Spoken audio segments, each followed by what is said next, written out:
Jesús, gracias por tu palabra que no solo me salvó, sino que sanó mi enfermedad. Estoy agradecida. Jesús, gracias. Esa era yo, arrodillada en el suelo frío de mi pequeño apartamento en el East London, sosteniendo una Biblia que juré que nunca tocaría, llorando como una niña porque el Dios a quien había burlado, contra quien había debatido y a quien había rechazado toda mi vida, acababa de sanar mi cuerpo moribundo y liberar mi alma quebrantada. Solo meses antes de ese momento, yo estaba acostada en una cama de hospital en el King's College Hospital, con riñones fallando, un corazón inflamado y una sentencia de muerte llamada lupus, consumiéndome por dentro. Le había rogado a Alá que me sanara. Había orado el Taj cada sola noche hasta que mi frente estaba amoratada por la prosternación.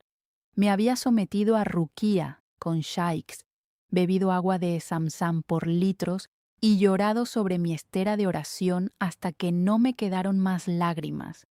Pero Alá guardó silencio. Durante meses, nada más que silencio.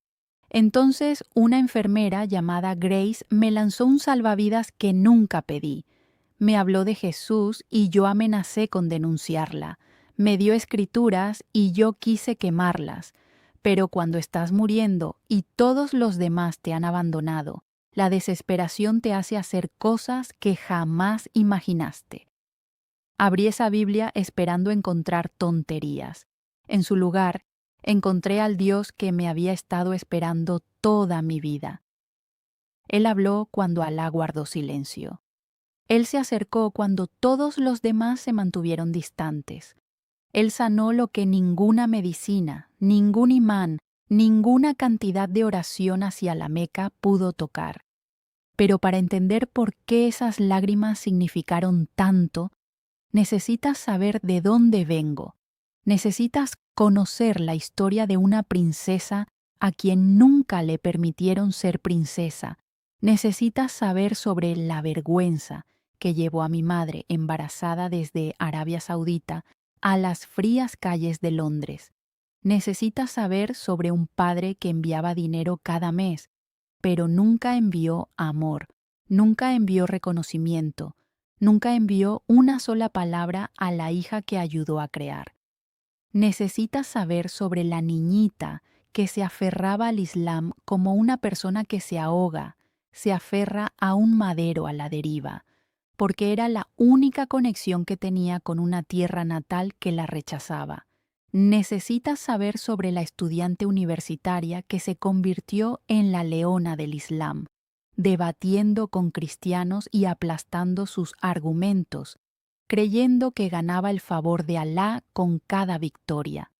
Necesitas saber sobre la joven cuyo cuerpo se volvió contra ella, cuyo sistema inmunológico atacó sus órganos, cuya erupción en forma de mariposa se extendió por su rostro como una marca de vergüenza.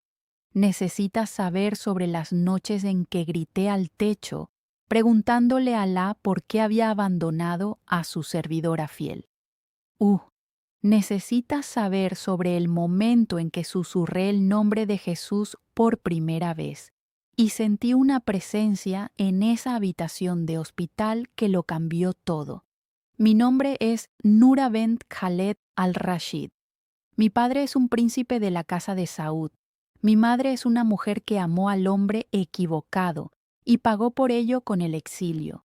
Y esta es la historia de cómo pasé de ser una hija oculta de la realeza saudita, rechazada por mi linaje y abandonada por Alá, a convertirme en hija del Rey de Reyes, sanada, restaurada y finalmente en casa.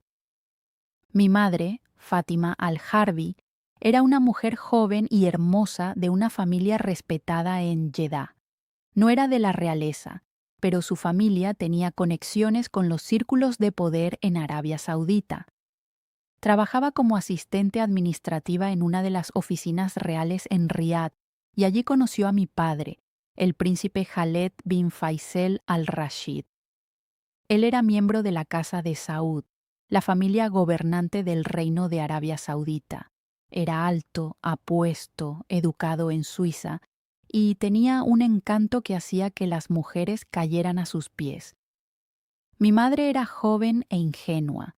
Creía cada palabra que él decía. Él le dijo que la amaba, le dijo que se casaría con ella, le dijo que viviría en palacios, usaría diamantes y sería tratada como una reina. Ella le creyó porque quería creerle.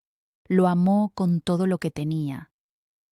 Cuando mi madre descubrió que estaba embarazada de mí, estaba aterrada pero también esperanzada. Pensó que ese sería el momento en que mi padre finalmente cumpliría sus promesas. Pensó que él iría con su familia y anunciaría su intención de casarse con ella. Pensó que yo sería el vínculo que sellaría su amor para siempre. Pero cuando ella le habló del embarazo, todo cambió. Su rostro se volvió frío, sus ojos se volvieron distantes. Le dijo que el matrimonio era imposible. Ya tenía una esposa de una familia poderosa, y tomar una segunda esposa de un origen no real traería vergüenza a su nombre.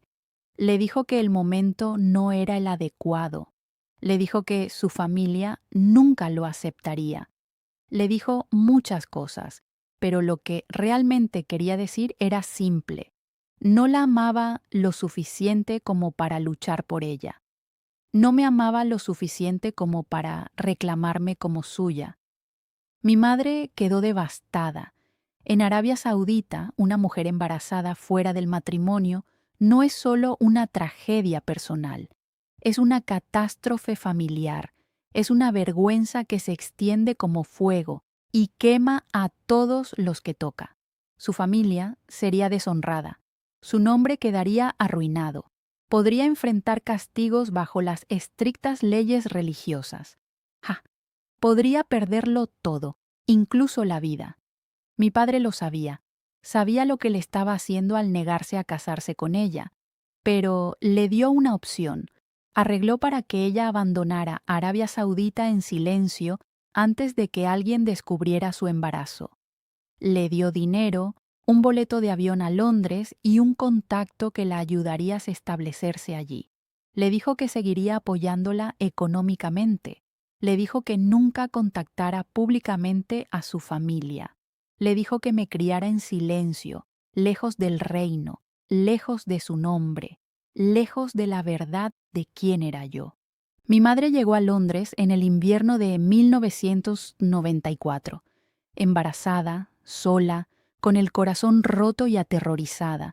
No conocía a nadie. Hablaba inglés limitado. Tenía dinero de mi padre, pero el dinero no puede comprarte un hogar cuando tu corazón está destrozado. Encontró un pequeño piso en Whitechapel, una zona del East London con una gran población de inmigrantes bangladesíes y árabes. No se parecía en nada a Jeddah. Las calles eran grises y húmedas. Los edificios eran viejos y estrechos.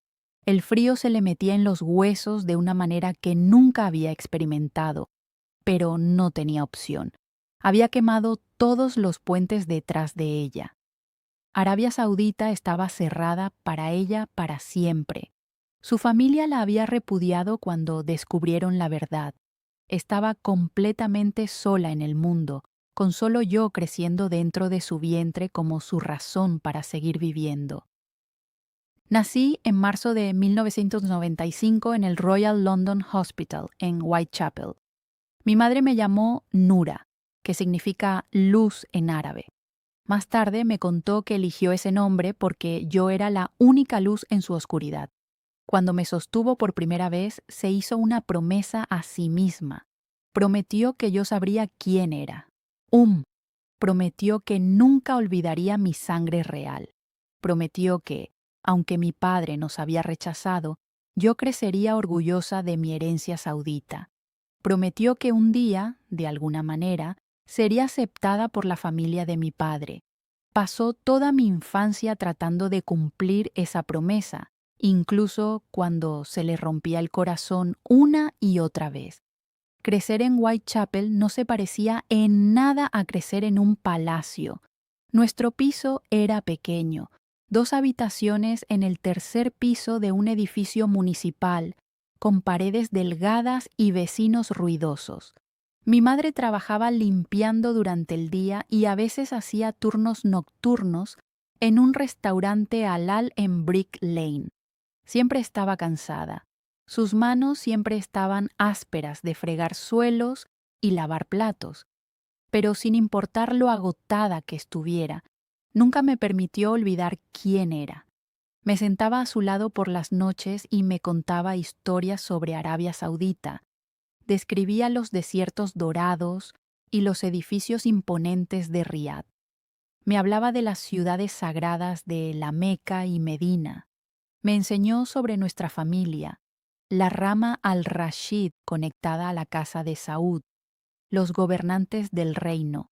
Me mostró fotografías de mi padre, un hombre alto con taub blanco y shemaj rojo a cuadros, pareciendo un rey de un cuento de hadas.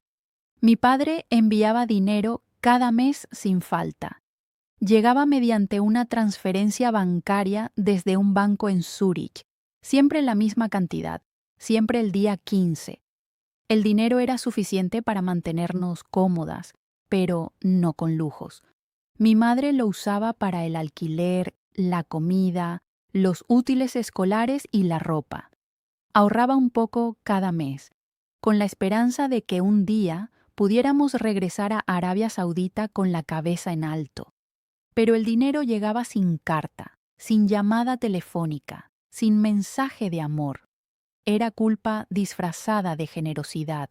Era la manera en que mi padre silenciaba su conciencia sin abrir su corazón.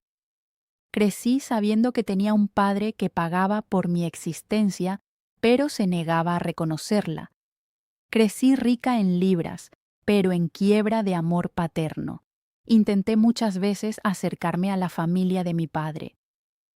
Cuando tenía 14 años, encontré una dirección de correo electrónico para uno de mis medio hermanos, Faisal bin Khaled, y le envié un largo mensaje presentándome.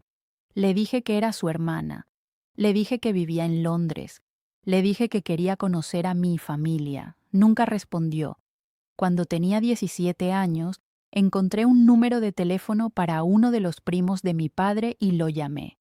Un sirviente contestó y dijo: «La familia no conoce a nadie con ese nombre». La línea se cortó. Cada intento que hice fue recibido con silencio, rechazo o negación absoluta. Para ellos yo no existía. Era un error que había sido exportado a Inglaterra y que debía permanecer oculto para siempre. Pero me negué a desaparecer, me negué a permitir que me borraran. Me aferré a mi identidad con ambas manos, incluso cuando intentaron soltarme los dedos. El Islam se convirtió en mi ancla en esos años confusos. Cuando no sabía a dónde pertenecía, pertenecía a Alá. Cuando me sentía rechazada por la familia de mi padre, me sentía aceptada en la mezquita. Comencé a orar 5 veces al día. Cuando tenía 11 años, mi madre me enseñó cómo realizar el vudú, el lavado ritual antes de la oración. Me enseñó las palabras del Salá en árabe. Me compró mi primer Corán con traducción al inglés y lo leí de portada a portada antes de cumplir los 13 años. Usé mi hijab con orgullo, incluso cuando las chicas de la escuela se burlaban de mí. Ayuné durante el Ramadán con disciplina y alegría. Di caridad con mi dinero de bolsillo. No era musulmana porque mi madre me obligara. Era musulmana porque el Islam me daba algo que mi padre nunca me dio. Me dio identidad, me dio pertenencia, me dio un hogar cuando no tenía hogar. Rechacé la cultura occidental con cada fibra de mi ser. Veía a las chicas inglesas de mi escuela con sus faldas cortas, sus novios, su alcohol y sus fiestas, y sentía repulsión. Las veía como almas perdidas persiguiendo placeres vacíos, mientras yo tenía la verdad de Alá guiando mi camino. Me negué a asimilarme. Me negué a convertirme en británica de corazón, aunque llevara un pasaporte británico. Yo era saudita, era musulmana.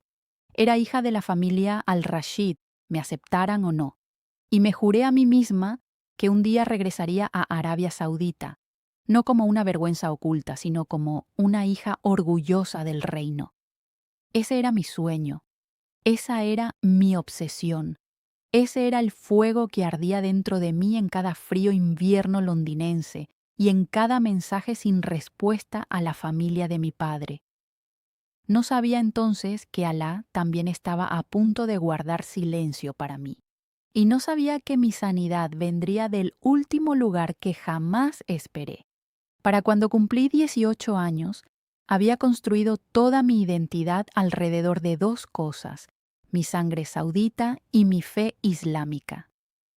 No podía controlar si la familia de mi padre me aceptaba, pero sí podía controlar cómo me presentaba ante el mundo, así que elegí ser la musulmana más devota en cada habitación en la que entraba. Elegí ser la voz que defendía al Islam contra cada crítico, cada escéptico, cada persona que se atreviera a cuestionar la verdad del Corán. Cuando terminé mis A-Levels con calificaciones sobresalientes, solicité ingreso a la Escuela de Estudios Orientales y Africanos, SOAS, de la Universidad de Londres. SOAS era conocida por su enfoque en Asia, África y Medio Oriente.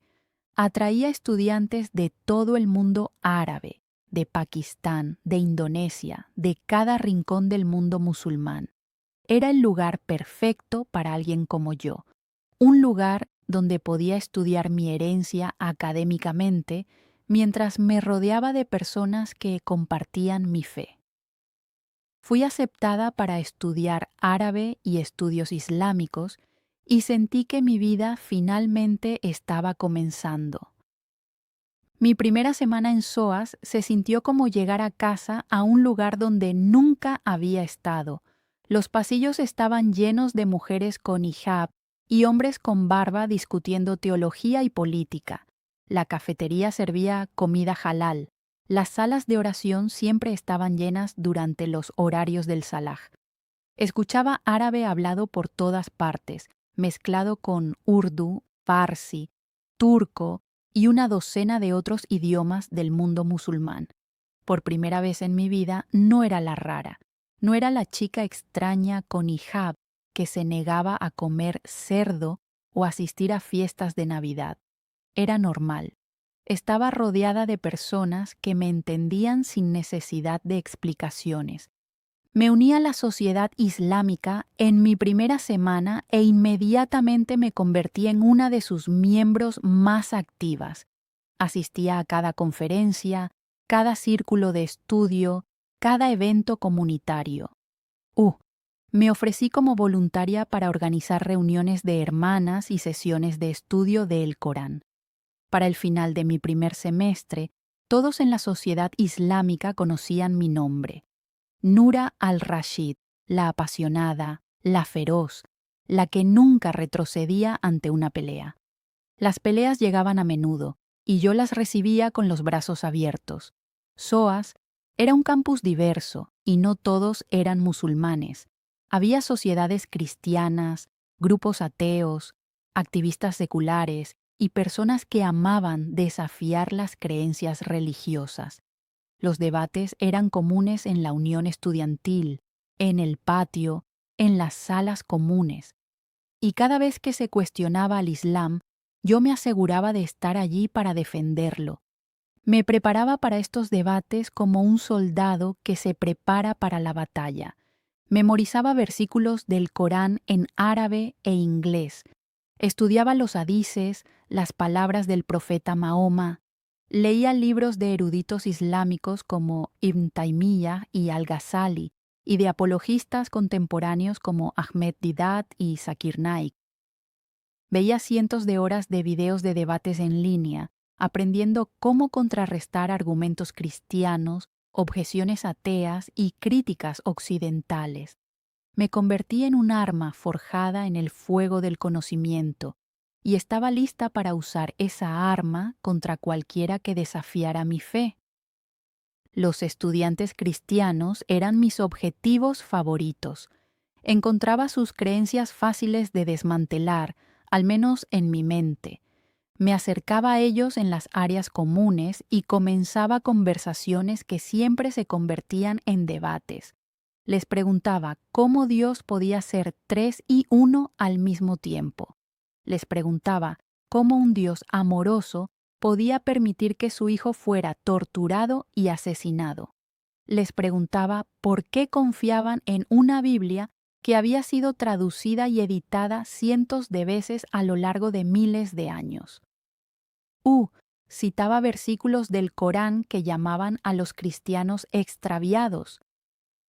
Les decía que Jesús era un profeta del Islam, no el Hijo de Dios. Les decía que su religión era una corrupción del mensaje original que Moisés, Abraham y el mismo Jesús habían predicado. La mayoría de ellos no podía responder mis preguntas.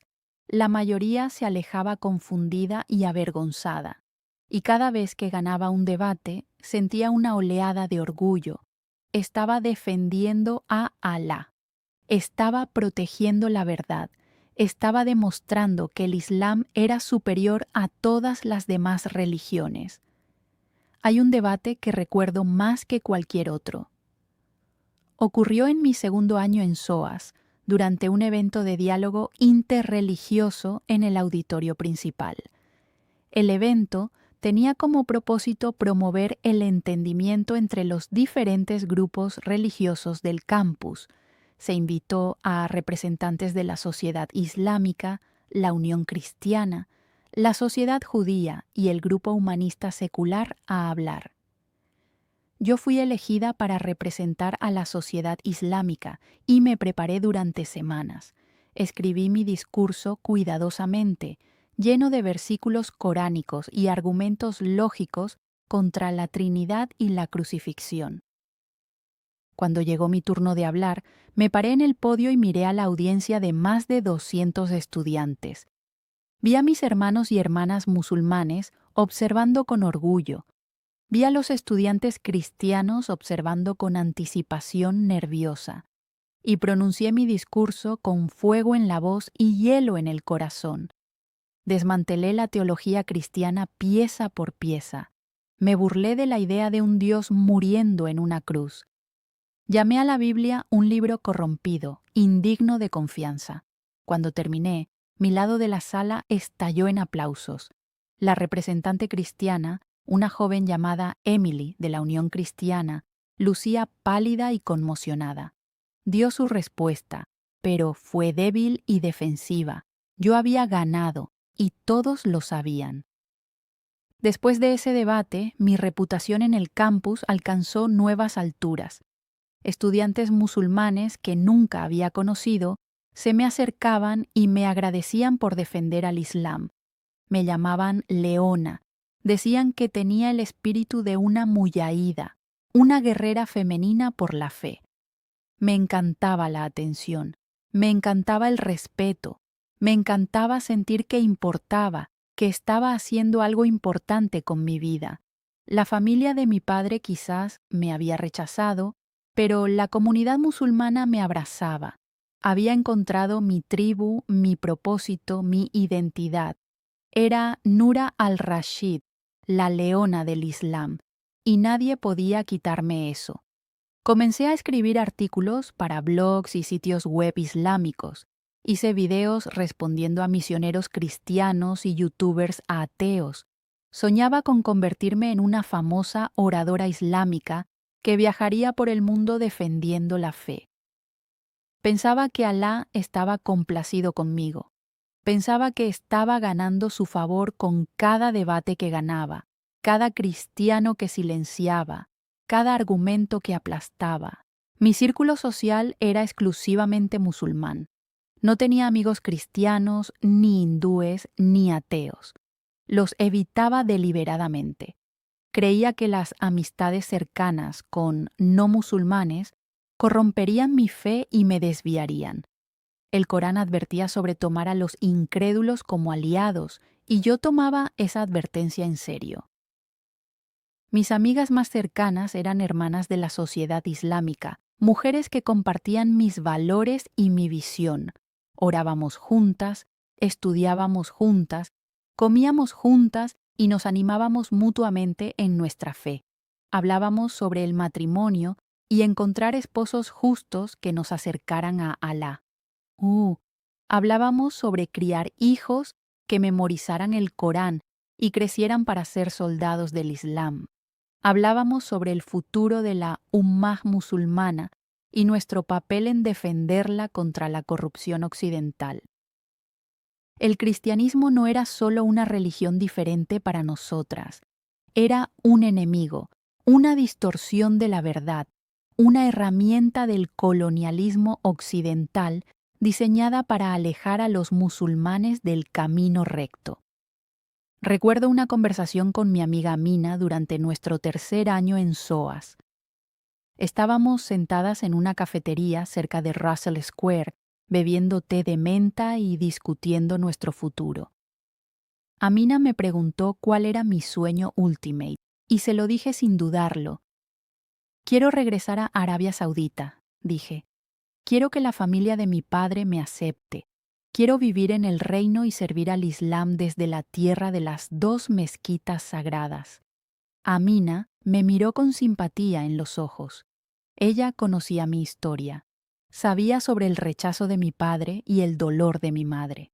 Extendió la mano sobre la mesa y tomó la mía. Inshallah, dijo, si Alá lo quiere, sucederá. Solo tienes que seguir siendo paciente y fiel. Asentí y sonreí, pero por dentro sentí un dolor familiar. Había sido paciente por más de 20 años. Había sido fiel toda mi vida. ¿Cuándo me recompensaría Alá? ¿Cuándo vería finalmente la familia de mi padre mi valor? Empujé la duda hacia un lado y me concentré en mi té. La duda era peligrosa. La duda venía de Shaitán. No permitiría que echara raíces en mi corazón.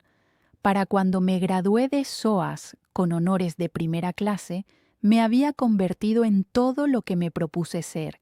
Era respetada en la comunidad musulmana. Era temida por los estudiantes cristianos.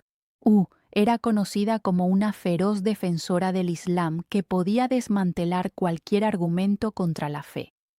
Había publicado artículos, hecho videos, hablado en conferencias. Había construido una reputación que enorgullecía a mi madre y me daba un sentido de propósito que nunca antes había sentido. Solicité una maestría en estudios islámicos en la misma universidad y fui aceptada con una beca completa. Todo iba según el plan. Estaba en camino de convertirme en erudita, oradora, voz para la Ummah. No tenía idea de que mi cuerpo estaba a punto de traicionarme. No tenía idea de que la fuerza que había construido durante 23 años estaba a punto de desmoronarse como arena. No tenía idea de que el Dios a quien había defendido con tanta pasión estaba a punto de guardar silencio cuando más lo necesitaba. Pero esa es una historia para otro capítulo. Lo que primero me indicó que algo estaba mal ocurrió durante el verano después de mi graduación.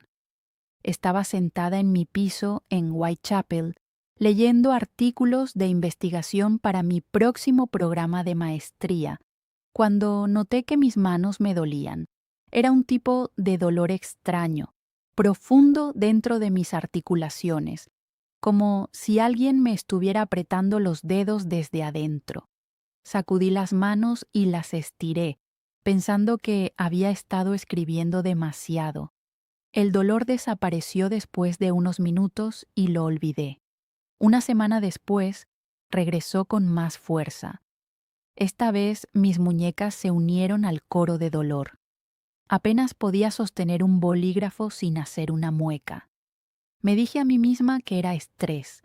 Me dije que había estado trabajando demasiado. Tomé un poco de paracetamol y me acosté temprano. Pero el dolor seguía regresando y cada vez permanecía un poco más y dolía un poco más. Para cuando llegó septiembre y comenzó mi programa de maestría, el dolor se había extendido a mis rodillas y tobillos. Algunas mañanas me despertaba y apenas podía caminar hasta el baño. Mis articulaciones se sentían hinchadas y rígidas, como si se hubieran oxidado durante la noche. Me paraba bajo la ducha, dejando que el agua caliente corriera sobre mi cuerpo, esperando que el calor aflojara lo que sea que me estuviera inmovilizando. A veces ayudaba, la mayoría de las veces no. Comencé a tomar ibuprofeno todos los días, a veces 3 o 4 veces al día, solo para poder asistir a mis clases. Mi madre notó que cojeaba y me preguntó qué pasaba. Le dije que no era nada, solo dolores de crecimiento o tal vez el clima frío de Londres afectando mis huesos. Ella me miró con ojos preocupados, pero no insistió. No quería preocuparla. No quería admitir que algo podría estar seriamente mal conmigo. Entonces llegó la fatiga, y eso fue peor que el dolor. Siempre había sido una persona enérgica, despertando temprano para la oración del Fajr y quedándome despierta hasta tarde estudiando o haciendo videos. Pero de repente no podía mantener los ojos abiertos más allá de las 9 de la noche. Dormía 10, 11, 12 horas y me despertaba sintiendo como si no hubiera dormido en absoluto. Mi cuerpo se sentía pesado, como si alguien hubiera llenado mis huesos de plomo. Caminar desde mi piso hasta la parada del autobús me agotaba. Subir las escaleras en la universidad me dejaba sin aliento. Me sentaba en las conferencias y luchaba por concentrarme porque mi cerebro se sentía envuelto en niebla. Palabras que había conocido toda mi vida de repente se me escapaban a mitad de una frase. Olvidaba lo que estaba diciendo, a mitad de un pensamiento. Mis amigas notaron y preguntaron si estaba bien. Sonreí y dije que solo estaba cansada por la carga de trabajo. Pero por dentro, ¡ay!, estaba aterrorizada. Esto no era un cansancio normal.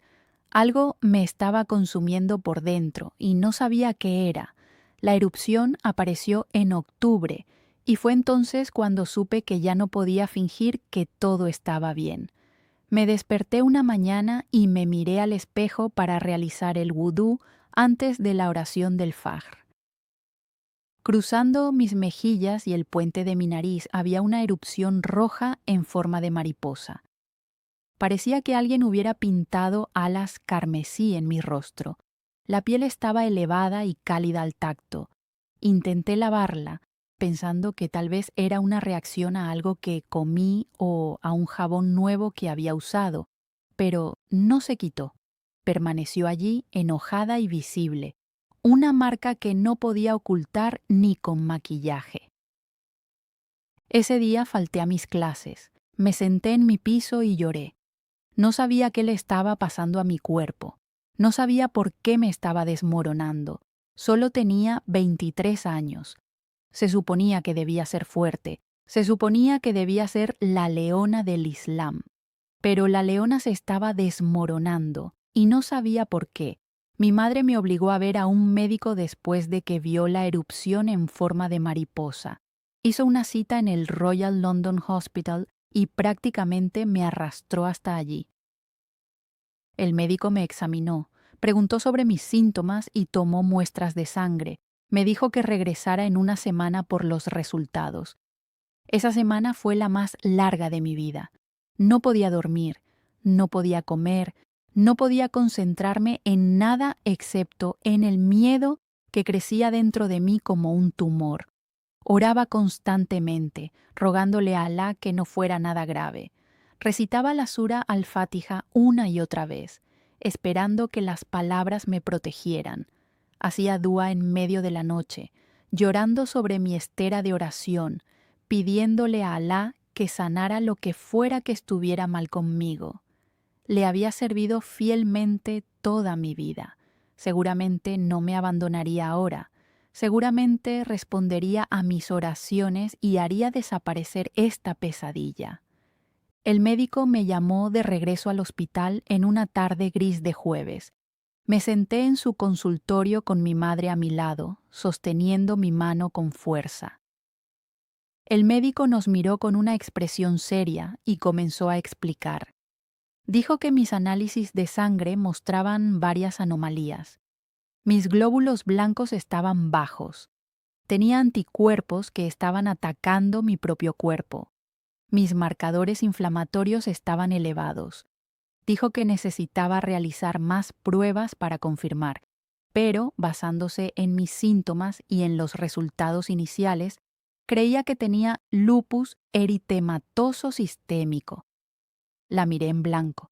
Nunca había escuchado esa palabra antes. Debe haber visto la confusión en mi rostro porque lo simplificó para mí. Lupus, dijo.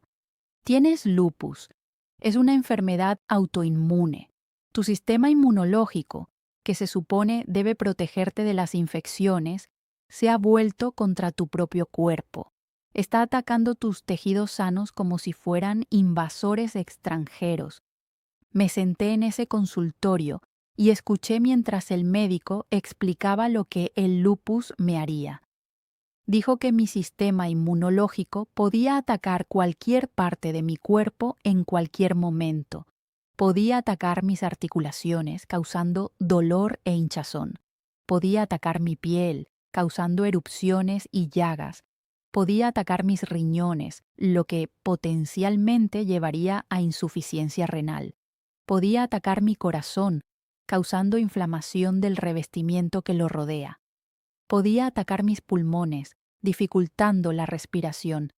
Podía atacar mi cerebro, causando convulsiones, problemas de memoria y confusión.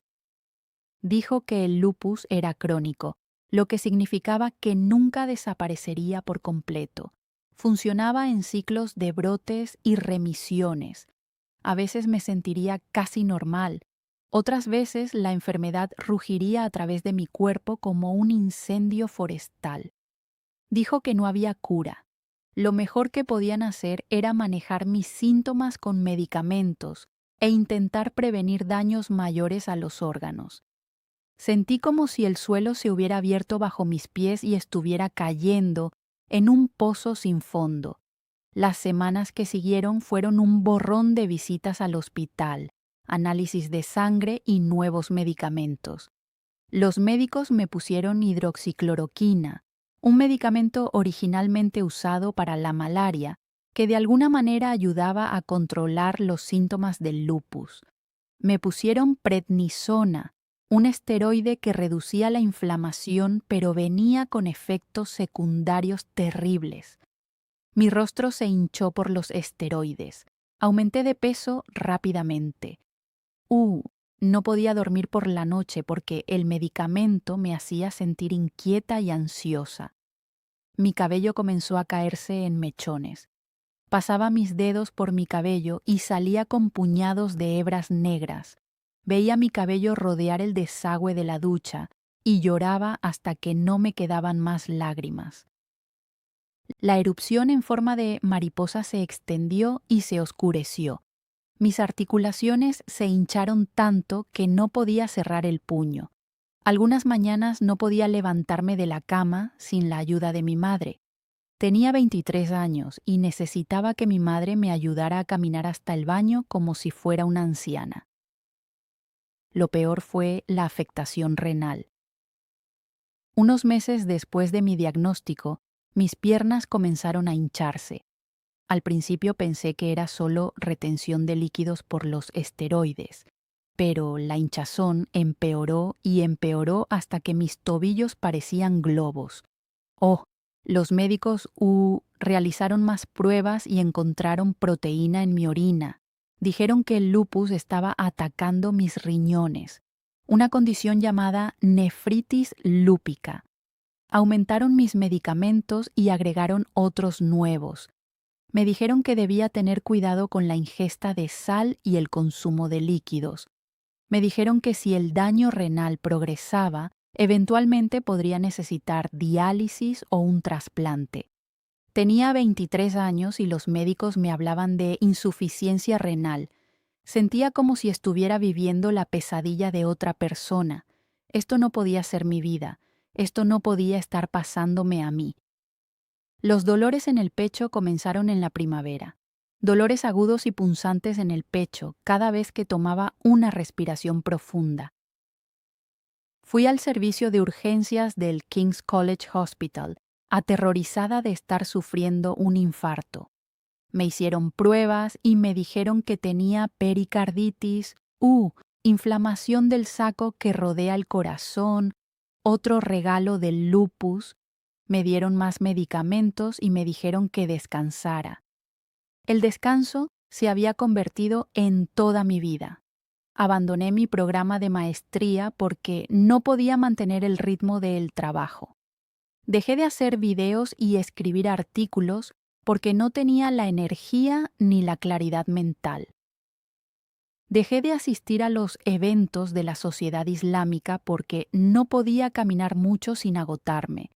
Todo lo que había construido, todo de lo que estaba orgullosa, me fue arrancado pieza por pieza.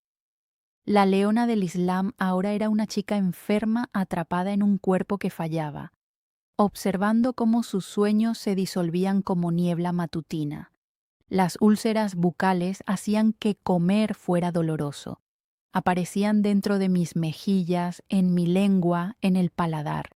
Cada bocado de comida se sentía como masticar vidrio. Perdí peso rápidamente porque apenas podía comer. Mi rostro, que había estado redondo y lleno por los esteroides, se volvió demacrado y hundido. Me miraba al espejo y no reconocía a la persona que me devolvía la mirada. Ojeras oscuras rodeaban mis ojos hundidos. Mi piel estaba pálida excepto por la enojada erupción roja en forma de mariposa que nunca desaparecía. Mi cabello estaba fino y desigual por toda la caída. Parecía un fantasma de la mujer que solía ser, y la pregunta que me atormentaba cada solo día era simple y devastadora. ¿Por qué Alá me estaba haciendo esto? Le había servido fielmente toda mi vida. Había defendido su religión contra cada crítico. Había orado 5 veces al día sin falta. Había ayunado, dado caridad, usado mi hijab con orgullo. ¿Qué había hecho para merecer esto? ¿Qué pecado había cometido que justificara este castigo? Las preguntas resonaban en mi mente constantemente y no tenía respuestas, solo silencio. Cuando los médicos me dijeron que no había cura para el lupus, me negué a aceptarlo. Era musulmana, creía en un Dios que podía hacer cualquier cosa. Alá había partido el mar para Musa. Había salvado a Ibrahim del fuego. Había sanado a Ayub después de años de terrible sufrimiento. Si Alá podía hacer todas esas cosas, seguramente podría sanarme de esta enfermedad. Decidí que los tratamientos hospitalarios no eran suficientes. Necesitaba sanidad espiritual. Necesitaba conectarme con Alá a un nivel más profundo y rogar por su misericordia. Había sido una buena musulmana toda mi vida, pero tal vez no había sido lo suficientemente buena. Tal vez había algún pecado que había olvidado arrepentir. Tal vez mi fe no era lo suficientemente fuerte. Decidí aumentar mi adoración y mis oraciones hasta que Alá no tuviera más remedio que responderme. Golpearía la puerta del cielo hasta que se abriera. Estaba desesperada ahora, y la desesperación te hace estar dispuesta a probar cualquier cosa. Comencé a despertarme para el tahajjud, la oración voluntaria nocturna que se realiza en el último tercio de la noche antes del fajr. Había orado el tahajjud ocasionalmente antes, pero ahora lo convertí en una práctica diaria. Ponía mi alarma a las 3 de la mañana y arrastraba mi cuerpo dolorido fuera de la cama. Mis articulaciones gritaban en protesta mientras realizaba el wudú con agua fría. Mis dedos hinchados luchaban por sostener la estera de oración mientras la extendía en el suelo, pero me obligaba a pararme, a inclinarme, a prosternarme, a susurrar las palabras de oración en la oscuridad. Lloraba durante cada tahajjud. Rogaba a Alá que me mirara con misericordia. Le decía que lo sentía por cualquier pecado que hubiera cometido, sabiéndolo o sin saberlo. Prometía ser una mejor servidora si tan solo quitaba esta enfermedad de mí. Oraba hasta que mi frente estaba dolorida por presionarla contra la estera. Oraba hasta que la primera luz del amanecer se filtraba por mi ventana, y entonces oraba el Fajr, y me desplomaba de vuelta en la cama, agotada pero con la esperanza de que Alá me hubiera escuchado. Aumenté dramáticamente mi recitación del Corán. Siempre había leído el Corán regularmente, pero ahora hice de mi misión recitar durante horas todos los días. Me enfoqué especialmente en versículos sobre sanidad y misericordia. Recité la sura al-Fatiha cientos de veces porque había escuchado que era una cura para todas las enfermedades.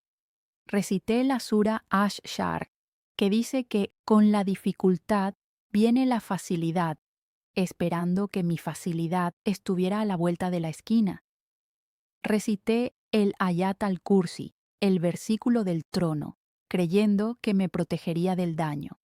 Recité las últimas 3 suras del Corán y soplé sobre mis manos y las froté sobre mi cuerpo. Una práctica que había aprendido era de la suna del profeta. Recité y recité y recité hasta que mi voz se apagó y mis ojos se nublaron por mirar el texto árabe. Pero al lupus no le importaba mi recitación. El dolor en mis articulaciones continuaba. La erupción en mi rostro permanecía. La fatiga me presionaba como una manta pesada. Nada cambiaba. Mi madre sugirió que buscáramos ruqía, la práctica islámica de sanidad espiritual a través de la recitación coránica. Encontró a un hombre en el East London conocido por realizar ruqía en personas enfermas. Su nombre era Sheikh Abdullah Al-Farsi y operaba desde un pequeño piso encima de una carnicería halal en Tower Hamlets. Lo visitamos en una fría noche de martes. El piso olía a incienso y libros viejos. El Sheikh Abdullah era un hombre anciano con una larga barba blanca y ojos amables. Escuchó mientras describía mi enfermedad y asintió lentamente.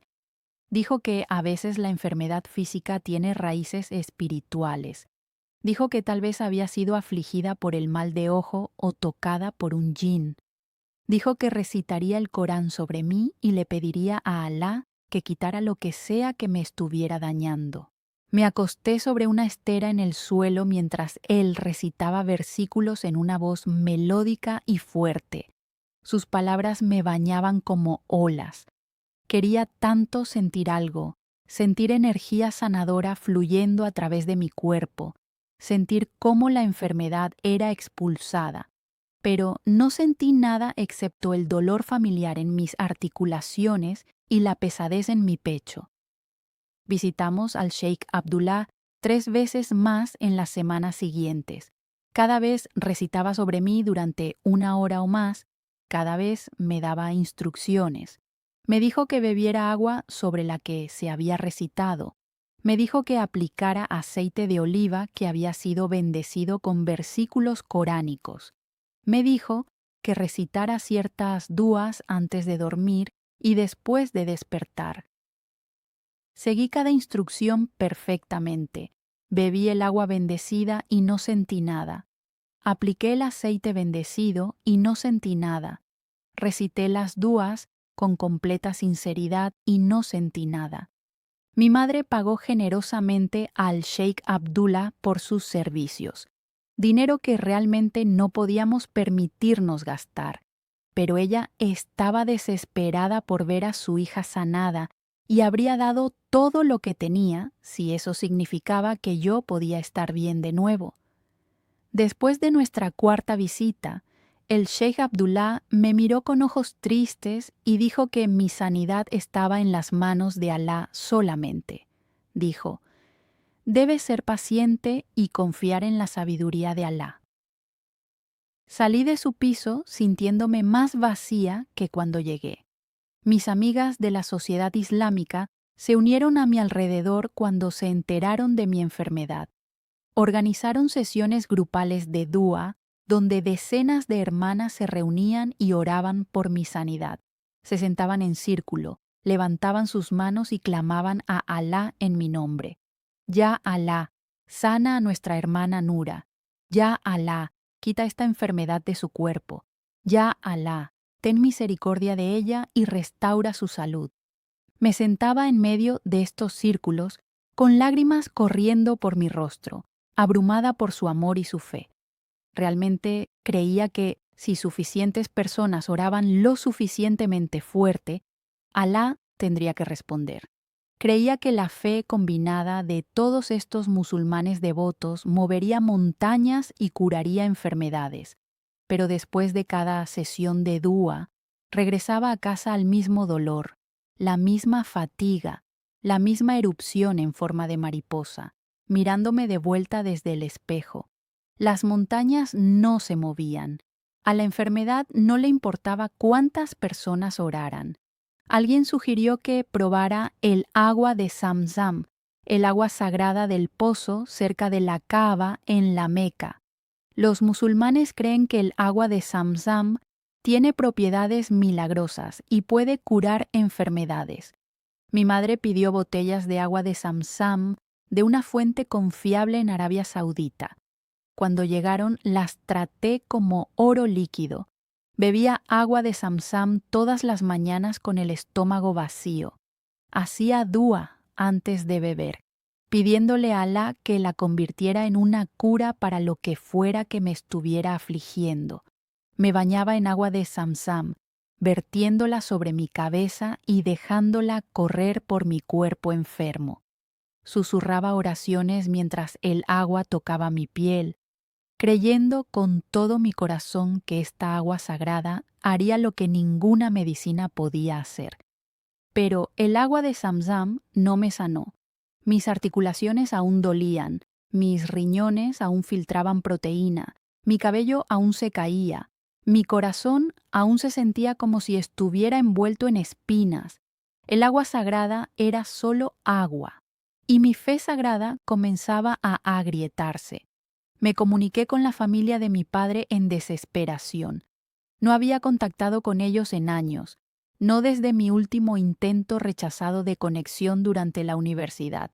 Pero me estaba muriendo, o al menos así se sentía, y quería que lo supieran, quería que oraran por mí, quería que reconocieran que existía, aunque solo fuera en mi sufrimiento. Escribí un largo correo electrónico a mi medio hermano, Faisal bin Khaled, el que había ignorado mi mensaje anterior años atrás. Le conté sobre mi diagnóstico. Le conté sobre la afectación renal y la inflamación cardíaca. Le dije que podría no tener mucho tiempo de vida. Le dije que no estaba pidiendo dinero ni reconocimiento. Solo estaba pidiendo oraciones.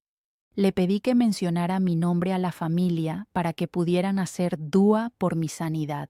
Envié el correo electrónico y esperé. Pasaron días, luego semanas. No llegó ninguna respuesta. La familia de mi padre permaneció en silencio, tal como siempre habían estado. Incluso en mi sufrimiento, no valía la pena que me reconocieran. Incluso mientras rogaba por oraciones, no valía la pena una sola respuesta. El silencio de la familia de mi padre fue doloroso, pero el silencio de Alá era insoportable. Había estado orando constantemente durante meses. Me había despertado para el tahajjud cada sola noche.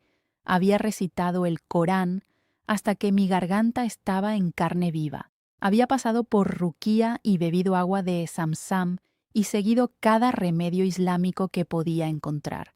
Había rogado y suplicado y llorado sobre mi estera de oración hasta que no me quedaban más lágrimas y Alá no había dicho nada, no había hecho nada. Mi condición no estaba mejorando. Si acaso estaba empeorando. Los médicos aumentaron mis medicamentos.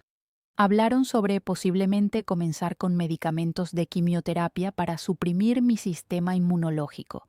Quimioterapia, como si tuviera cáncer, como si mi propio cuerpo fuera un tumor que necesitaba ser envenenado hasta someterse. No podía entender por qué Alá estaba permitiendo que esto me pasara. No podía entender qué había hecho para merecer este abandono. El momento más oscuro llegó en una noche de invierno en febrero. Estaba acostada en la cama, incapaz de dormir por el dolor en mis articulaciones y los pensamientos que corrían por mi mente. Mi madre dormía en la habitación de al lado. El piso estaba en silencio excepto por el sonido de la lluvia contra la ventana. Miré al techo y hice la pregunta que había tenido miedo de hacer durante meses. ¿Es Alá siquiera real? ¿Me escucha en absoluto? ¿O he estado orando a la nada toda mi vida? La pregunta se sintió como blasfemia saliendo de mi mente. Había pasado toda mi vida defendiendo a Alá contra escépticos y críticos. Había debatido con cristianos y ateos con absoluta certeza de que el Islam era la verdad. Pero acostada en esa cama, rota, enferma y abandonada, ya no podía encontrar esa certeza. No podía encontrar nada excepto oscuridad, silencio y la creciente sospecha de que estaba completamente sola en el universo. La desesperación se asentó sobre mí como una niebla pesada en los días que siguieron. Dejé de despertarme para el tahajjud porque parecía inútil. Reduje mi recitación del Corán porque las palabras ya no me consolaban. Oraba las oraciones obligatorias, pero mi corazón no estaba en ellas. Hacía los movimientos, inclinándome y prosternándome y recitando las palabras, pero por dentro me sentía vacía. Mis amigas de la sociedad islámica continuaron visitándome y orando por mí, pero su presencia solo me recordaba la fe que estaba perdiendo. Sonreía y les agradecía y decía amén a sus duas, pero por dentro estaba gritando: ¿por qué Alá no responde? ¿Por qué me ha abandonado? ¿Qué clase de Dios observa a su servidora fiel sufrir y no hace nada? No podía decir estas palabras en voz alta. No podía admitirle a nadie que mi fe se estaba desmoronando. Se suponía que debía ser la leona del Islam. Se suponía que debía ser la que tenía una fe inquebrantable. Pero la leona se estaba muriendo y su rugido se había convertido en un susurro, y el Dios al que había defendido toda su vida no se encontraba por ninguna parte. Fui admitida en el King's College Hospital en marzo, después de un brote severo de lupus que atacó mis riñones y mi corazón simultáneamente. Los médicos dijeron que mi condición se había vuelto crítica. Mi función renal estaba disminuyendo rápidamente y la inflamación alrededor de mi corazón estaba causando una acumulación peligrosa de líquido. Necesitaban monitorearme de cerca y ajustar mis medicamentos de manera agresiva. Me colocaron en una habitación privada en el cuarto piso del pabellón renal. La habitación tenía paredes de color azul pálido, una sola ventana con vista a un cielo gris de Londres y máquinas que pitaban constantemente, recordándome que mi cuerpo estaba fallando. Mi madre se quedaba conmigo tanto como el hospital lo permitía, durmiendo en una silla incómoda junto a mi cama, sosteniendo mi mano y susurrando oraciones en las que yo ya no creía. Me acostaba en esa cama de hospital, sintiéndome como una prisionera en mi propio cuerpo, atrapada en una carne que se había vuelto contra mí, abandonada por el Dios al que había servido toda mi vida. Las enfermeras rotaban por turnos, diferentes rostros apareciendo cada pocas horas para revisar mis signos vitales. Ajustaban mis goteros intravenosos y registraban números en sus gráficos. La mayoría eran profesionales pero distantes, haciendo su trabajo eficientemente sin mucha conversación. Yo lo prefería así. No quería hablar con nadie. No quería simpatía, ni charlas triviales, ni alientos alegres de que todo estaría bien. Nada estaba bien. Tenía 24 años, acostada en una cama de hospital con riñones fallando y un corazón inflamado. Y el Dios en quien había confiado me había abandonado por completo. Quería que me dejaran sola con mi miseria. Pero entonces ella llegó y todo comenzó a cambiar. Su nombre era Grace Adami y era una enfermera del turno de noche que comenzó a atenderme durante mi segunda semana en el hospital. Era una mujer nigeriana de principios de los 40, con piel marrón cálida, ojos amables y una sonrisa que parecía brillar incluso en la tenue iluminación del hospital. ¿Hola? Grace era diferente de las otras enfermeras desde el primer momento en que la conocí. No solo revisaba mis signos vitales y se iba, se quedaba. Me preguntaba cómo me sentía, no de la manera mecánica en que lo hacían las otras enfermeras, sino de una manera que me hacía sentir que realmente quería saber la respuesta. Arreglaba mis almohadas y ajustaba mis mantas sin que se lo pidiera. Me traía té caliente, aunque no era parte de sus deberes. Se sentaba junto a mi cama durante los momentos de calma y hablaba conmigo sobre cosas pequeñas. El clima afuera, algo gracioso que su hijo había dicho esa mañana, una receta que planeaba probar en su día libre. Al principio su presencia me molestaba. Quería sumergirme en mi desesperación y su calidez seguía interrumpiendo mi oscuridad. Pero, a pesar de mi frialdad, ella seguía regresando, seguía sonriendo, siempre seguía tratándome con una bondad que no merecía y que no había pedido. Una noche, aproximadamente una semana después de que Grace comenzara a atenderme, entró en mi habitación para revisar mi vía intravenosa y me encontró llorando. Había estado intentando ocultar mis lágrimas, pero el dolor en mi cuerpo y el vacío en mi alma se habían vuelto demasiado para contener. Las lágrimas fluían silenciosamente por mis mejillas, empapando mi almohada, y no tenía la energía para secarlas. Grace no dijo nada al principio, simplemente jaló una silla junto a mi cama y se sentó. Extendió la mano y tomó mi mano en la suya, sus dedos cálidos envolviendo mis dedos fríos e hinchados. Sostuvo mi mano en silencio mientras lloraba, sin intentar arreglar nada, sin ofrecer palabras vacías de consuelo, simplemente estando presente conmigo en mi dolor. Cuando mis lágrimas finalmente disminuyeron, ella me miró con esos ojos amables y me hizo una pregunta que nadie más me había hecho desde que me enfermé. Me preguntó si tenía esperanza. La miré, confundida por la pregunta. ¿Esperanza para qué?, pregunté con amargura. ¿Esperanza de que mejoraré? Los médicos dicen que no hay cura. ¿Esperanza de que mis riñones se recuperen? Están fallando más cada día. ¿Esperanza de que mi vida vuelva a la normalidad? Ni siquiera recuerdo cómo se siente la normalidad. No tengo esperanza. No tengo nada. Grace escuchó mis palabras amargas sin inmutarse. No pareció ofendida ni desanimada. Simplemente asintió lentamente, como si entendiera exactamente lo que estaba sintiendo. Entonces dijo algo que me hizo enojar y tener curiosidad al mismo tiempo. Dijo que conocía a alguien que podía sanarme. Dijo que conocía a alguien que podía restaurar mi esperanza y darme un futuro. Dijo que su nombre era Jesús.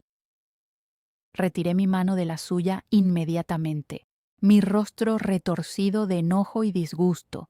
Sabía que era cristiana. Había visto la pequeña cruz de oro que llevaba alrededor del cuello, pero nunca esperé que intentara convertirme en mi cama de hospital. Le dije que se detuviera inmediatamente. Le dije que era musulmana y que no quería escuchar sobre su religión corrupta. Le dije que Jesús era solo un profeta en el Islam, no el Hijo de Dios, y ciertamente no alguien que pudiera sanar enfermedades. Le dije que había debatido con cristianas como ella durante años y destruido sus argumentos con la verdad coránica. Le dije que si alguna vez volvía a mencionar a Jesús, la denunciaría a la administración del hospital por comportamiento inapropiado. Mi voz fue dura y mis palabras fueron crueles, pero Grace no pareció herida. Simplemente asintió con calma y dijo que entendía. Se disculpó por ofenderme y dijo que respetaría mis creencias. Luego terminó de revisar mi vía intravenosa y salió de la habitación en silencio. Me acosté en mi cama, furiosa, enojada por su audacia, enojada con los cristianos en general, enojada con el universo por poner una enfermera misionera en mi habitación cuando estaba demasiado débil para contraatacar adecuadamente. Pero sus palabras me atormentaron durante la noche. Hay alguien que puede sanarte. Su nombre es Jesús. Intenté alejar esas palabras, pero seguían regresando, dando vueltas en mi mente como pájaros que se negaban a posarse. Me dije a mí misma que estaba delirando. Me dije que el cristianismo era una religión falsa con un libro corrompido. Me dije que Jesús estaba muerto y no podía sanar a nadie. Pero otra voz susurró desde algún lugar profundo dentro de mí. Una voz que intenté silenciar pero no pude. Esa voz hizo una pregunta simple. ¿Ha podido alguien más ayudarte? Los imanes habían orado sobre mí sin resultado. Los sheiks habían realizado ruqías sin resultado. Mis amigas musulmanas habían hecho dua sin resultado. Había bebido agua de Zamzam y recitado el Corán durante horas, y me había prosternado hasta que mi frente estaba amoratada, y nada había cambiado. Alá había guardado silencio durante meses. ¿Y si esta enfermera cristiana sabía algo que yo no sabía? El pensamiento se sintió como traición, pero no podía hacerlo desaparecer. Grace continuó atendiéndome en los días siguientes, pero cumplió su palabra y no volvió a mencionar a Jesús. Permaneció amable y atenta, trayéndome té y arreglando mis almohadas y sentándose conmigo durante las solitarias horas nocturnas. Parte de mí quería odiarla por lo que había dicho, pero no podía. Había algo en su presencia que se sentía diferente a cualquier cosa que hubiera experimentado antes. Cuando ella estaba en la habitación, la pesadez en mi pecho parecía más ligera. Cuando me sonreía, sentía una calidez que no tenía nada que ver con la calefacción del hospital. La observé interactuar con otros pacientes, siempre gentil, siempre paciente, siempre irradiando una paz que yo desperately quería, pero no podía encontrar. Una noche le pregunté por qué estaba tan en paz. Esperaba que volviera a mencionar a Jesús, pero no lo hizo. Simplemente dijo que había encontrado algo por lo que valía la pena vivir y alguien en quien confiar completamente. Dijo que, sin importar lo que pasara en su vida, sabía que era amada y sabía que tenía un propósito. Luego sonrió y me dejó con mis pensamientos. La pregunta me atormentó durante días. ¿Qué había encontrado ella que yo no tenía? Yo había dedicado toda mi vida a Alá. Había orado, ayunado, dado caridad y defendido el Islam contra todos los atacantes. Había hecho todo bien y, sin embargo, no tenía paz. No tenía la seguridad de ser amada. No tenía sentido de propósito excepto el propósito de estar enferma y esperar a morir. Grace no tenía ninguna de mis credenciales religiosas. Era solo una enfermera nigeriana trabajando turnos nocturnos en un hospital de Londres. Pero tenía algo que yo no tenía, y me volvía loca tratando de entender qué era. Una noche, después de que terminó de revisar mis signos vitales, la detuve antes de que pudiera irse. Le pedí que me contara más sobre lo que creía. Ella me miró cuidadosamente, tal vez sospechando una trampa. Le aseguré que no la iba a denunciar. Dije que solo quería entender. Ella se sentó a mi lado y comenzó a hablar, y yo escuché por primera vez sin planear mis contraargumentos. Grace me habló de Jesús de una manera en que nunca había escuchado antes. No habló de teología, ni doctrina, ni debates religiosos. Habló de él como si fuera una persona que conocía personalmente, un amigo que caminaba a su lado cada día. Dijo que Jesús la amaba no por lo que hacía, sino por quién era.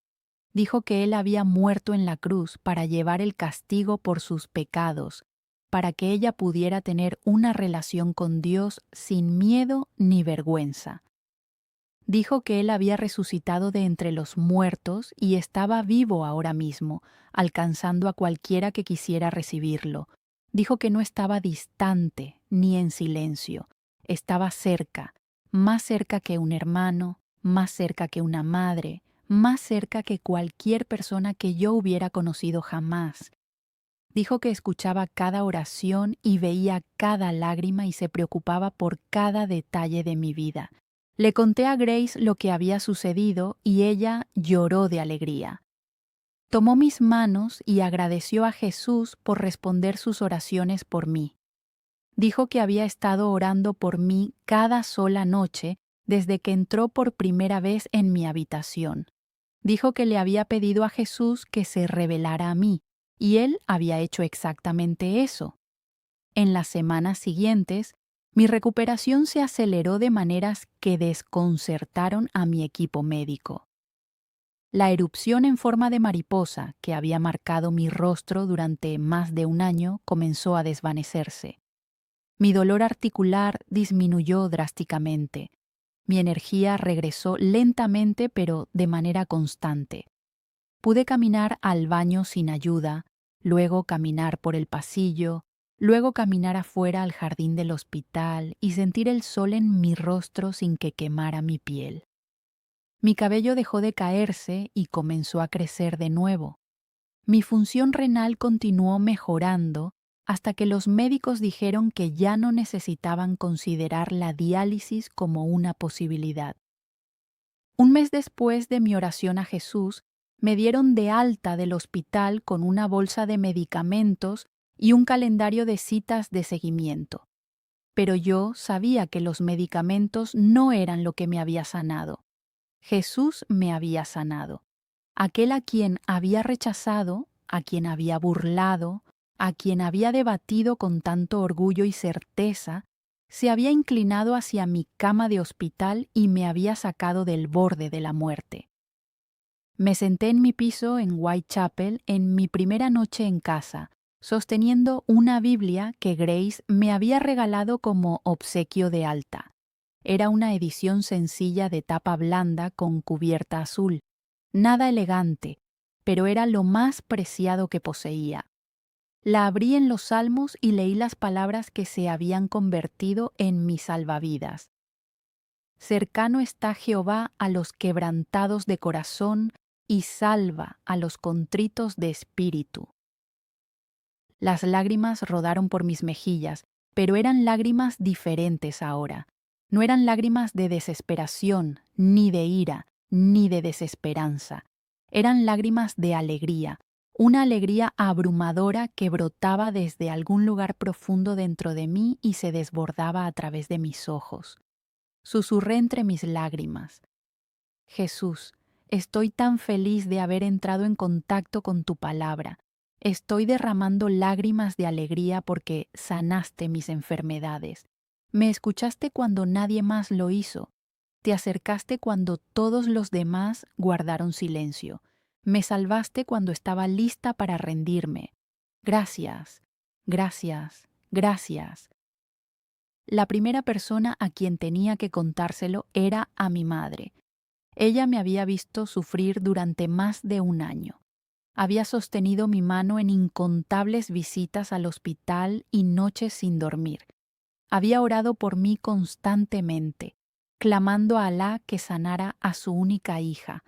Merecía saber lo que me había sucedido, pero sabía que decírselo le rompería el corazón. Sabía que las palabras que estaba a punto de pronunciar harían añicos todo lo que ella creía sobre mí. Esperé hasta una noche tranquila en la que estábamos sentadas juntas en nuestra pequeña sala en Whitechapel. El televisor estaba apagado.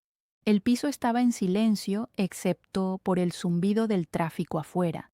Mi madre bebía té, luciendo cansada pero serena, agradecida de que finalmente estuviera en casa del hospital y recuperándome cada día. Tomé una respiración profunda y le dije que necesitaba compartir algo importante. Ella dejó su té y me miró con ojos curiosos, sin sospechar lo que se avecinaba, y se lo conté todo. Le hablé de los meses de silencio de Alá, de las oraciones que quedaron sin respuesta, de la desesperación que me había consumido en el hospital. Le hablé de Grace, la enfermera nigeriana que me había mostrado bondad cuando estaba en mi punto más bajo. Le hablé de la conversación que me había hecho enojar al principio y luego me había llenado de curiosidad. Le hablé de buscar escrituras de sanidad en línea y encontrar versículos que hablaban directamente a mi corazón quebrantado. Le hablé de la noche en que clamé a Jesús en desesperación, sin esperar nada, pero recibiéndolo todo. Le hablé de la paz que inundó mi cuerpo, de la presencia que sentí en la habitación, de la sanidad que había desconcertado a mis médicos. Le dije que había entregado mi vida a Jesucristo y que ya no era musulmana. Las palabras quedaron suspendidas en el aire entre nosotras como el humo de un fuego que acababa de comenzar a arder. El rostro de mi madre pasó por varias expresiones en el lapso de unos segundos. Primero vino la confusión, como si no entendiera las palabras que estaba pronunciando. Luego vino la incredulidad, sus ojos buscando en mi rostro señales de que estaba bromeando o poniéndola a prueba. Luego vino el horror, la comprensión de que su hija, la feroz defensora del Islam, se había convertido a la religión que había pasado años atacando. Finalmente vino el dolor, profundo y crudo, derramándose de sus ojos en lágrimas que caían silenciosamente por sus mejillas curtidas. No gritó ni alzó la voz. No me maldijo ni lanzó objetos. Simplemente se sentó allí llorando, su cuerpo temblando con sollozos, lamentando a la hija que sentía que acababa de perder. Extendí la mano para tomar la suya, pero ella se apartó. Me miró como si fuera una extraña que había invadido su hogar, vistiendo el rostro de su hija. El rechazo cortó más profundo que cualquier dolor que el lupus me hubiera causado jamás. Los días que siguieron fueron los más difíciles de mi nueva fe. Mi madre apenas me hablaba. Se movía por el piso como un fantasma, preparando comidas en silencio, orando su salah en su habitación con la puerta cerrada, evitando el contacto visual cada vez que nos cruzábamos en el pasillo. Intenté explicarle lo que había experimentado. Intenté contarle sobre el amor de Jesús y la paz que ahora llenaba mi corazón. Pero ella no quería escucharlo. Cada vez que mencionaba a Jesús, ella se tapaba los oídos con las manos y se alejaba. Me dijo que había sido engañada por Shaitán. Me dijo que la enfermera cristiana me había lavado el cerebro cuando estaba débil y vulnerable. Me dijo que iba al infierno y que me llevaba con ella porque había fallado como madre. Sus palabras eran dagas, pero entendía su dolor. Yo había sido exactamente como ella apenas unos meses atrás. Habría dicho las mismas cosas a cualquiera que dejara el Islam. No podía esperar que ella entendiera de la noche a la mañana lo que me había tomado meses de sufrimiento descubrir. Me comuniqué con mis amigas de la sociedad islámica, esperando que quizás algunas de ellas estarían más abiertas a escuchar mi historia. Estaba equivocada. La primera amiga a quien se lo conté fue Amina, mi compañera más cercana de la universidad, la que me había tomado de la mano en la cafetería y había orado por mi sanidad.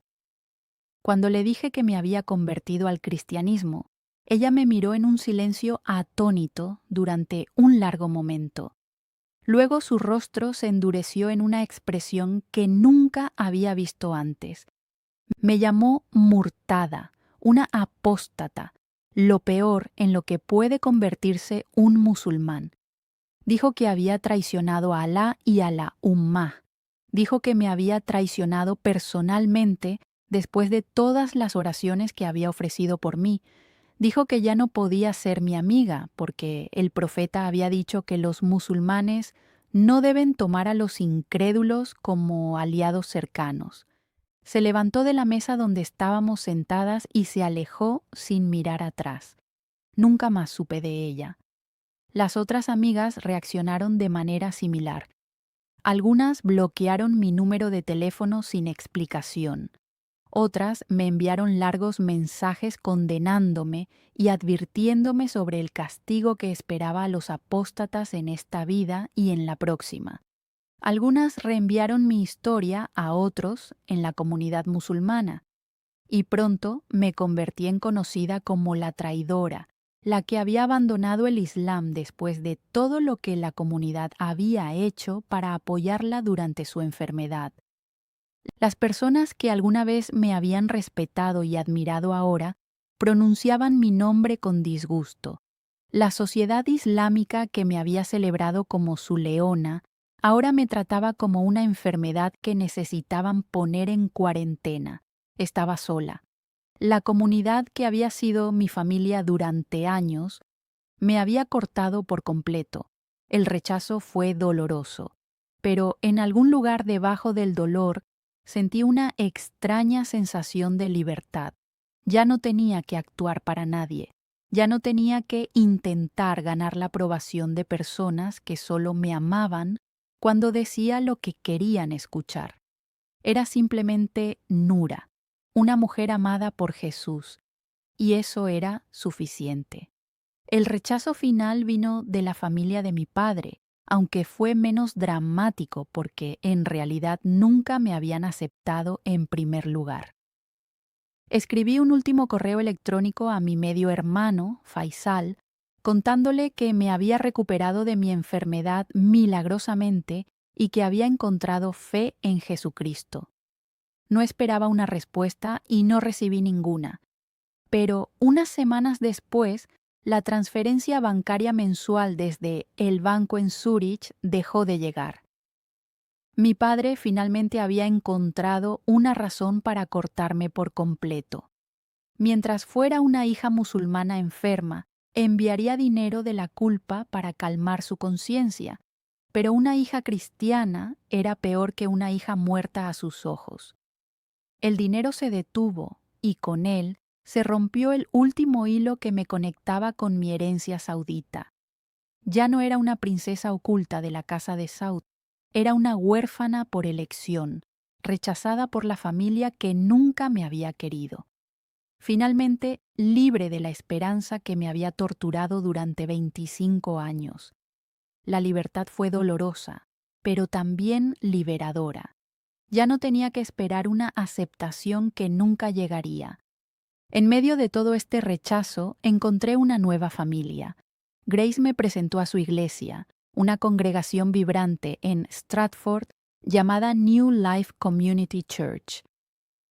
La primera vez que crucé sus puertas estaba aterrorizada. Nunca había estado dentro de una iglesia antes.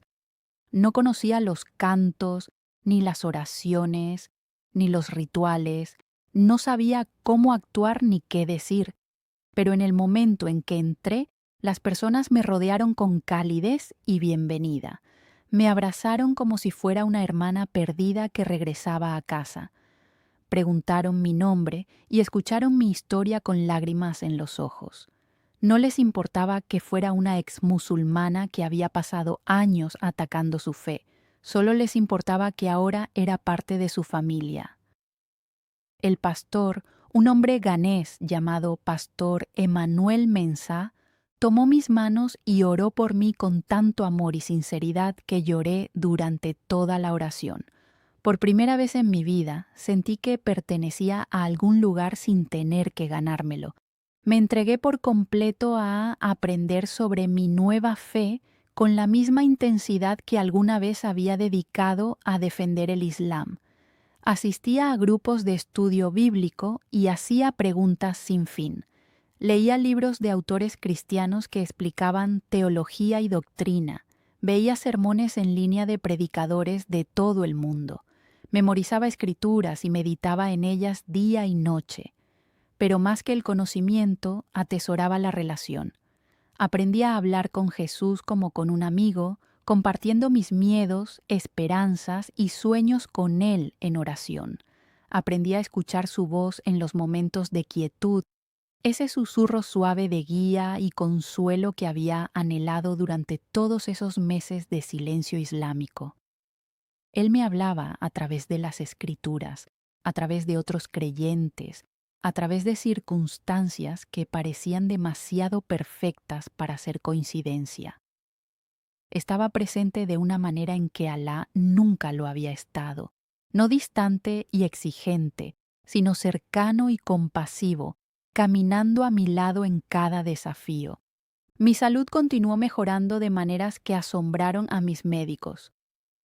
En mi cita de seguimiento a los 6 meses, la reumatóloga miró mis resultados de pruebas con visible sorpresa. Dijo que mi lupus estaba en remisión completa. Dijo que mi función renal había regresado a niveles normales. Dijo que no había signos de inflamación activa en ninguna parte de mi cuerpo. Me preguntó qué había estado haciendo de manera diferente, esperando que mencionara alguna dieta nueva o terapia alternativa. Le dije que había comenzado a seguir a Jesús y que Él me había sanado. Ella me miró con una mezcla de confusión y escepticismo profesional, pero no pudo discutir con los números en su pantalla. La enfermedad que se suponía debía quedarse conmigo de por vida, la enfermedad que no tenía cura, la enfermedad que casi me había matado, se había ido, no manejada, no controlada, ida. Salí de ese hospital con lágrimas de gratitud corriendo por mi rostro, alabando a Jesús con cada paso. A medida que mi salud se estabilizaba, comencé a sentir un llamado que no podía ignorar. Pensé en todos los musulmanes alrededor del mundo que estaban sufriendo de la manera en que yo había sufrido. Pensé en las personas que clamaban a Alá en la oscuridad y no recibían más que silencio. Pensé en los hombres y mujeres en Arabia Saudita, en Egipto, en Pakistán, en Indonesia que buscaban a Dios y solo encontraban vacío en la religión que les habían enseñado desde la infancia. Yo había sido una de ellos. Conocía su dolor íntimamente. Conocía la desesperación de las oraciones sin respuesta y la soledad del abandono espiritual, y sabía que había esperanza para ellos, la misma esperanza que me había encontrado a mí en una cama de hospital en Londres, a través de las palabras de una enfermera nigeriana y de las páginas de una Biblia. Sentí que Jesús me llamaba a compartir esa esperanza con otros, especialmente con el mundo árabe que todavía llevaba en mi sangre. Comencé de manera pequeña, grabando testimonios en video con mi teléfono y publicándolos en las redes sociales. Hablaba en árabe, mi lengua materna, el idioma que me conectaba con mi herencia saudita, aunque nunca había vivido en el reino. Conté mi historia de manera simple y honesta, describiendo mi enfermedad, mi desesperación, mi encuentro con Jesús y mi sanidad milagrosa. Esperaba quizás unos pocos cientos de vistas de amigos curiosos y desconocidos. En cambio, el video se extendió como fuego salvaje por el Internet árabe. En semanas, tenía miles de seguidores desde Arabia Saudita, los Emiratos Árabes Unidos, Egipto, Jordania, Irak y más allá.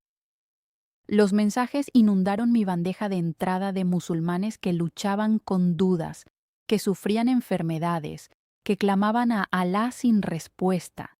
Querían saber más sobre el Jesús que me había sanado. Querían saber si Él también podía sanarlos a ellos. Los mensajes me partieron el corazón y lo llenaron de propósito al mismo tiempo. Una joven en Riad escribió que le habían diagnosticado cáncer y estaba perdiendo la esperanza. Me pidió que orara por ella y que le enviara las escrituras que me habían traído sanidad. Un hombre en El Cairo escribió que había estado dudando secretamente del Islam durante años, pero estaba aterrorizado de dejarlo por lo que su familia podría hacerle. Me preguntó cómo encontré el coraje para seguir a Jesús a pesar del costo. Una adolescente en Amán escribió que había intentado suicidarse 2 veces porque se sentía abandonada por Alá e inútil para todos a su alrededor. Me preguntó si Jesús realmente amaba a personas como ella o solo a personas que lo merecían. Respondí a tantos mensajes como pude, compartiendo escrituras, orando por sanidad, señalando a las personas hacia el Jesús que había transformado mi vida. Las amenazas llegaron junto con los ánimos.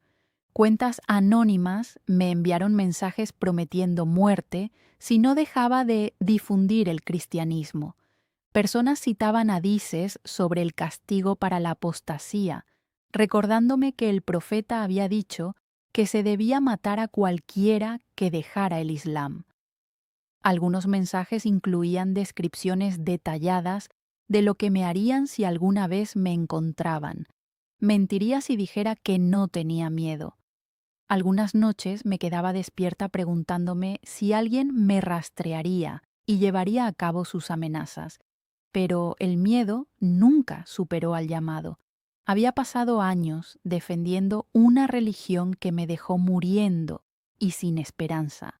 Ahora había encontrado un Salvador que me había traído de vuelta del borde de la muerte. ¿Cómo podía guardar silencio sobre eso?